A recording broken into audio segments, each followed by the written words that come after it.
Hi guys, welcome back to my YouTube channel. My name is Blungubane and this is the Blungubane YouTube channel.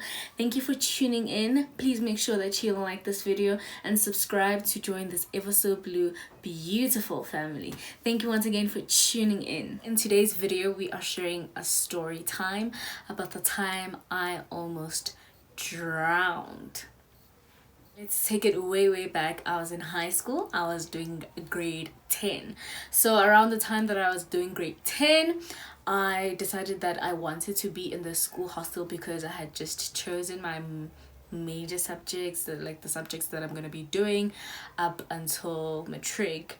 And I was like, I want to get closer to school so that I can have access to like the facility of school anytime at any given point in time. And also there are also other students here that can also assist me in terms of like studying and stuff like that. So I asked my grandmother if I could move to the school boarding school. So I moved to the school boarding. So usually on Saturdays and Sundays it's just chilling at the school hostel up until Sunday around 5, where we used to be called together to do homework, to do everything that we need to do to prepare for school on Monday. So on Saturday we usually just chilling, and then on this particular Saturday they had opened the school swimming pool. So the swimming pool was not necessarily in the premises of the school boarding school, but it was within walking distance to the school. So literally school and the boarding school were literally a step apart. So on this day it was excruciatingly hot, like it was really hot.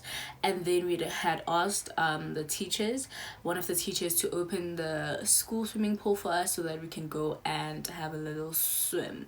Whilst the school swimming pool is not in close proximity, but if you are at the school boarding school, you can see at the school swimming pool. So even if there wasn't a teacher physically there, they will probably just jab us, like look at us, what we're doing from their windows in the boarding, to see what we're doing, see what we're up to.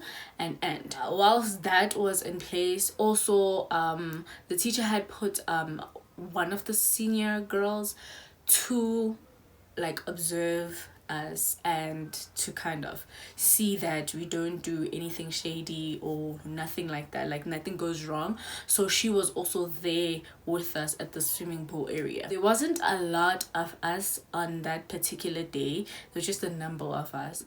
So we got to the swimming pool, and personally I am not like a great swimmer.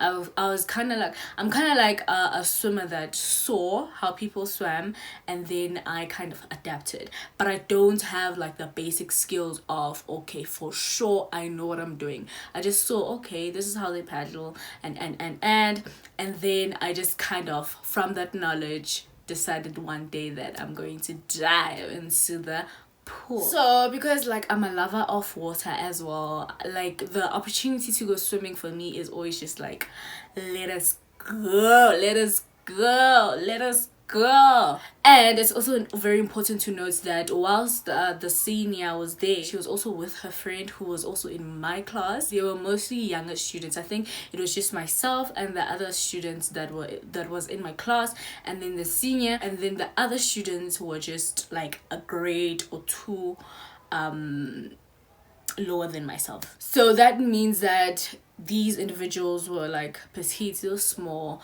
like it was both boys and girls. Usually I will swim at the shallow, like I'm always swimming at the shallow because I'm not trying to go into the deep end and then have me drowning. Initially that's what I did, like I was swimming on the shallow, I was going back and forth, and something ginji, I don't know why, something in me just was like, let's dabble with your life, let's dabble with your oxygen. When I was swimming in the shallow, I was just moving like back and forth like this. So if I go this way, like towards the camera, that is towards like the deep end. So I'm swimming, and then it's just like, I wonder, like, I'm just walking on this, on the underwater. Like, now I'm just used to it. Like, it's just boring, man. And then also I felt the pressure of the other kids, like the younger kids, because they probably came from like primary schools where they had like swimming lessons or something, but they were like deep in the end, like on the near the deep end, and they were swimming like nobody's business. The strokes, they were top tier. So I felt the pressure because look at these kids, but never feel the pressure, especially with something that is that might compromise your life. I don't know what I was thinking at the time, but that is not something to feel pressure about. Like, I could have died that day. And then I started swimming towards the deep end, and then I'd come back. So I'd swim. So I would, no. I started walking towards the deep end, and then I would come back. So as soon as my feet stopped touching like the base of the swimming pool, I would just go back. So I was near also the wall. So I would walk near the wall, because if I'm drifting inside into the heart of the swimming pool, it's game over. So I was also trying to play it safe, but see, I had no business walking to the deep end and not knowing how to swim. After that, after just me walking back and forward, I then started like to swim. Like, I did the strokes, like the basic strokes, but in swimming, like, I was against the wall. I made sure that every time I would, like, I could feel the wall on my side. Like, I could feel the wall with my hand.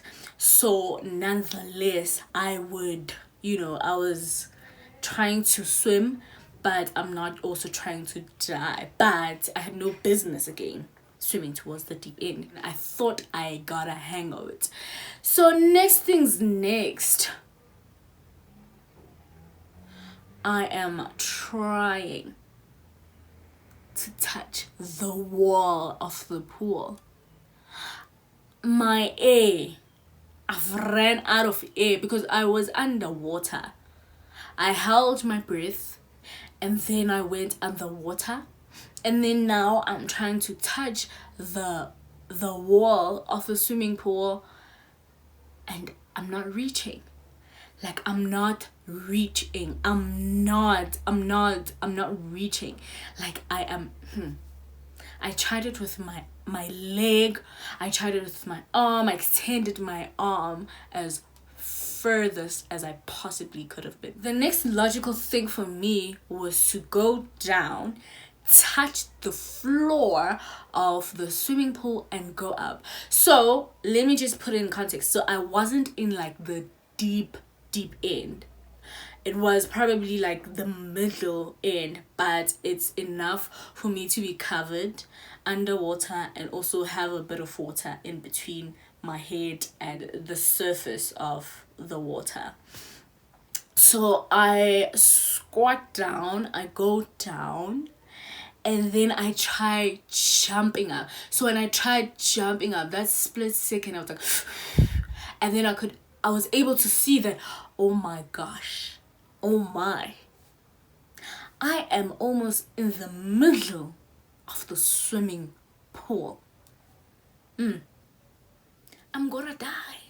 So I tried doing that a couple of times, and like it took a lot of energy for me to just jump up, because there is no oxygen coming in my body, because I could feel like my body it's like it was shutting down. Like, it's tired because like there's no oxygen coming in, and I'm trying to do such an extensive thing, and now panic is starting to set in.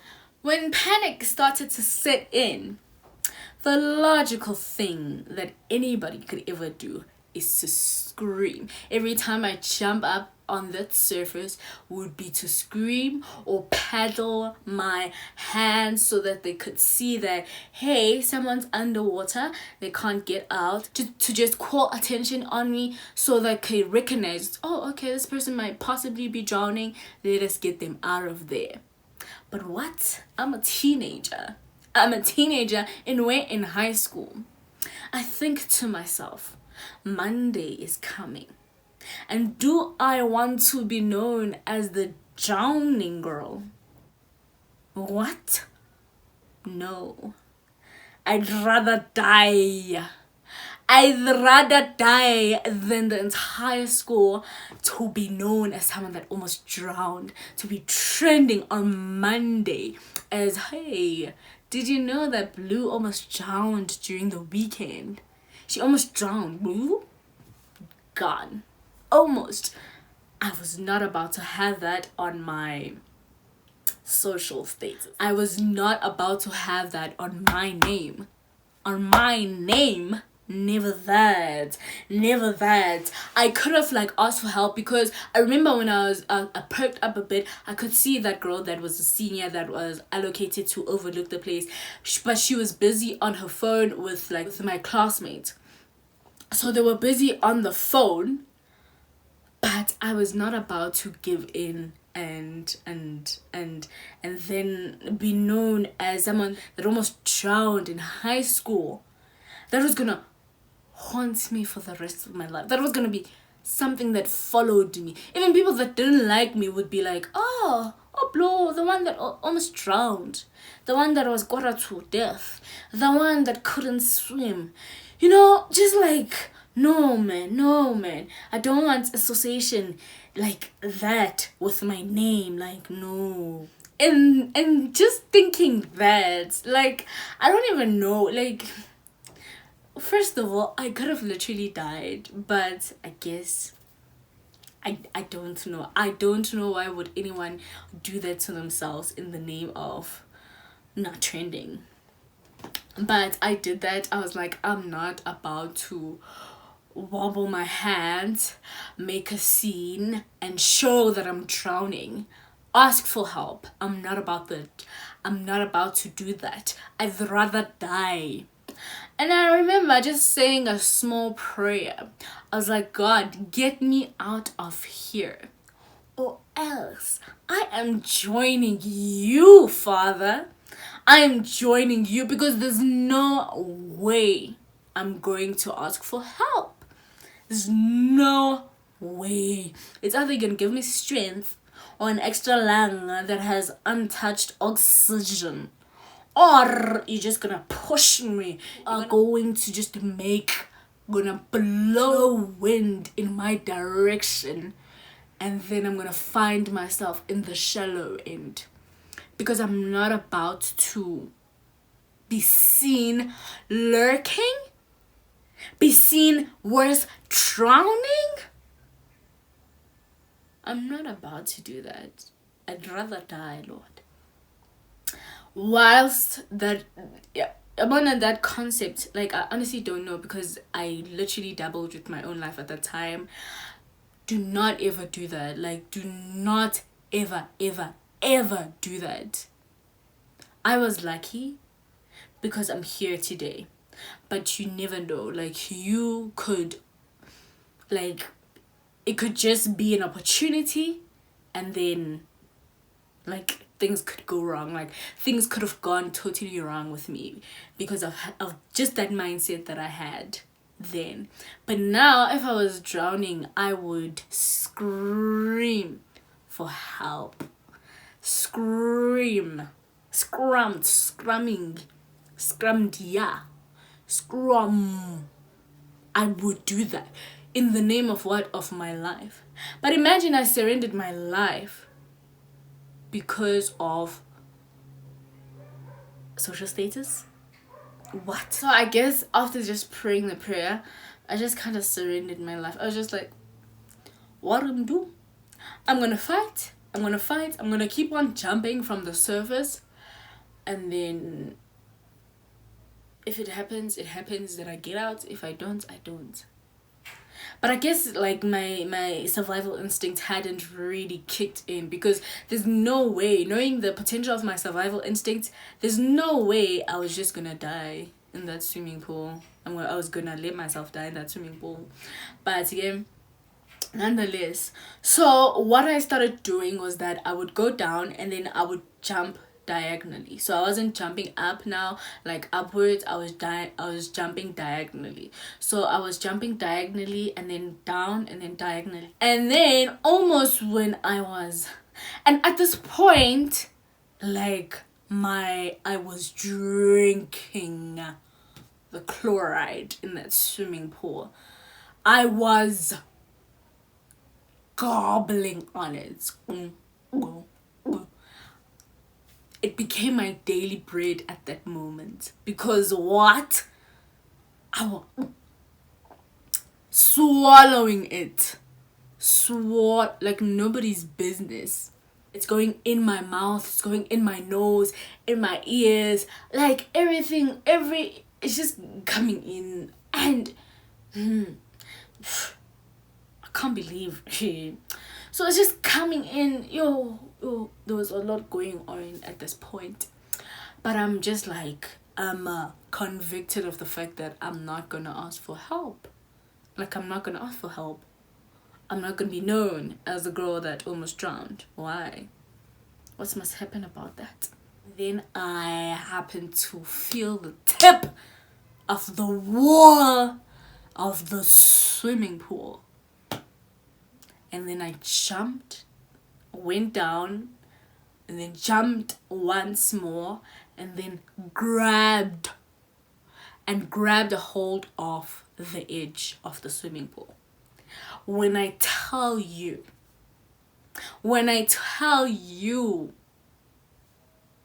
Flash ain't got nothing on me with how fast I got out of that swimming pool. The moment I got my hand on the ledge, I don't even remember how I got out. I just saw myself out of that place. Immediately, I grabbed my towel. I went back to the boarding school. Immediately. Because what? My life almost flashed before my eyes. Almost flashed.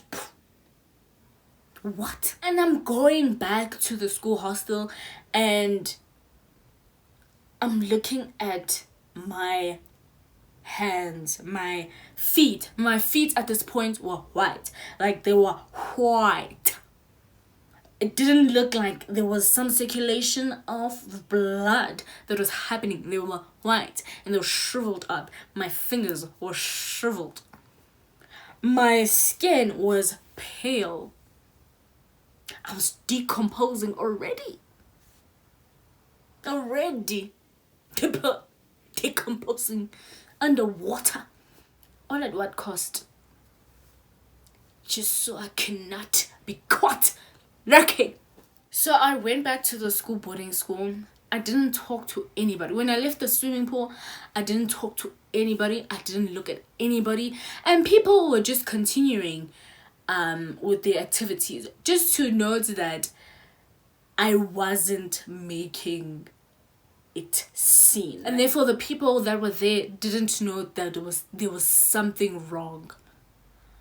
I came out of the swimming pool. I didn't even want to look at anybody. But because of peripheral vision, I could see it's okay. There's no havoc that's happening. Like, nobody's jumpy. Nobody came to me and was like, oh, what happened? Are you okay? Nothing like that. I just walked out of the swimming pool area. Went back to the boarding school. When I got to my room, I sat down on my bed. I contemplated my entire life. I almost died. Just like that. All at what cost? Like, I could have been out of that place the minute I started drowning. Like, hey, help me. Number one.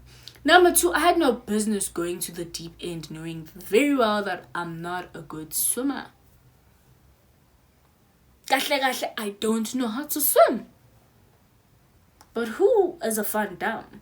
Who's a Rambo? Double with life. Like that. Because why?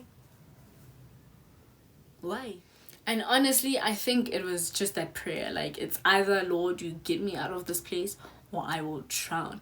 And the thing is, I was very much serious. Like, I was I was serious. Like, I was serious about it. Like, I'm not gonna be seen drowning. Lord, make a plan. Make a plan. Get me out of this place. Because I'm not gonna be... I'd rather they talk about me and I'm dead. And then they talk about me and they look at me and I say, oh, shame. Shame. Almost drowned. And they make jokes about me. Whoa. Jamskira. No. And then later we had supper, and when we were walking towards like the dining hall, like the senior girl that was with us, they asked me, when did you leave? Like, we were looking for you. And I was just like, oh, I left because like I had an assignment that I had to finish up that I forgot about, so I just had to abruptly leave. Sorry I didn't tell you. Yeah. Why are you lying? So after that, I don't think I ever went into our school swimming pool ever again. I used to just pass it at that point, like, oh, you almost took my life. You almost took my life. I don't blame you. It was my fault. I was irresponsible. That is a story time for today. It's a short one, but please, please, please, if you are going swimming or know someone that is going swimming and you don't particularly know how to swim, please make sure that you have always someone that is amidst you that knows how to swim. And also, just because they know how to swim doesn't necessarily mean that they know how to rescue somebody, because when we're drowning we panic, and if the person is trying to help us and then we're drowning them as well, they're gonna leave us.